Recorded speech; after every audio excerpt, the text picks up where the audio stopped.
Hey guys, Scott here. Today I want to talk about slugging and how I do not think it's actually really a killer skill. There's a little bit, but I'll get more into that in a second. First, slugging, if you're unaware, is basically when you intentionally leave somebody down on the ground after you down them.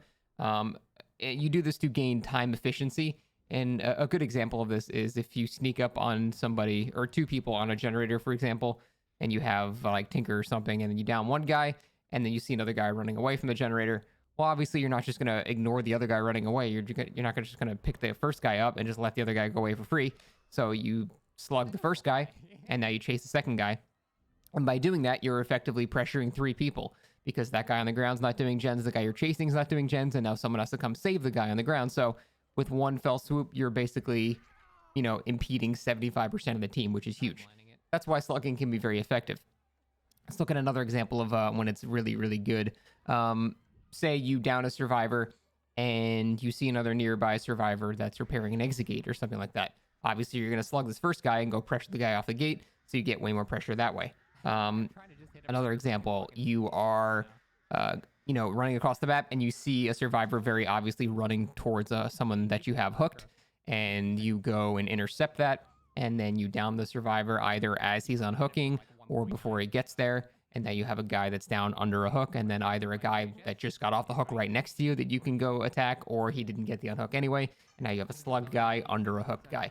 These are all scenarios where slugging is very, very effective, but if you'll notice something, there is something in common in every single one of those scenarios. And every single one of these scenarios, it's because the survivors were out of position. It's not something that really the killer did. It's the survivors allowed themselves to be put into that position. And this is what I mean by when I say that slugging is not a killer skill. I think slugging is more a survivor failure than it is killer skill. Now, there is the knowledge of when the best times to slug are, and that's definitely a skill that you can learn. But I would say 80% of the time, it's pretty much entirely up to the survivors whether or not slugging is effective. Like, when you start a game and you lethal pursuer to someone and down them, you don't just slug them. It doesn't do anything for you. In fact, it's worse to not hook them.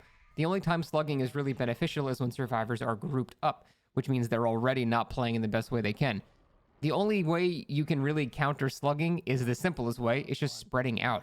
If you find someone on a generator in solo queue, you don't need survive with friends for this. Find someone on a generator, you just go to a different generator. You should never be working on a gen with another player if you're trying to win the match. Unless it's like, the last generator and you're about to pop it while the killer's chasing someone, that's a different story. But for, 90% of the match, you should always be spread out. And if you do that, the killer can never really slug you. In fact, the only time the killer can slug you to his benefit is if he catches you going to save somebody else. And this is why proxy camping is actually very strong, because that's exactly what happens. You'll have a Bubba basically camp a hook. He'll intercept the guy going for the save, slug him under the hook, and now you've got a ton of pressure, and that becomes a very bad scenario for the survivors. But again, that's still a survivor putting themselves in that scenario. If there's a Bubba face camping someone and you go to save against that, that's you putting yourself in a bad scenario. So again, it's not really the Bubba doing something impressive and knowing when to gigabrain slug. It's the survivors putting themselves into a situation in which slugging is the most beneficial option. And that is why I think it is mostly a survivor failure, not a killer skill.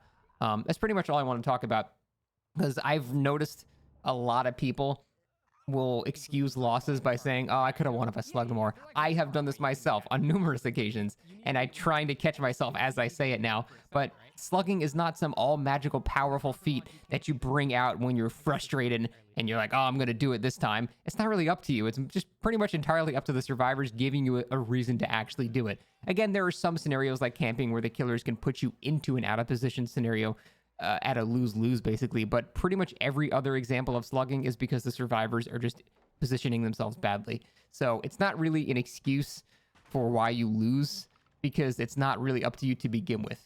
If the survivors are playing well, you will have no opportunities to slug them regardless. And that is, I think, the main point I'm trying to make. Again, I'm guilty of it too. I've absolutely said I could have won if I slugged here, but most of the time it's just simply not true, because the survivors were smart. They spread out the entire match, and I never had a chance to slug in such a way that it was actually beneficial for me. So that's what I want to talk about. I think it was an interesting talking point. Not sure if you guys agree, but that's it. Thanks for watching, and we'll see you next time.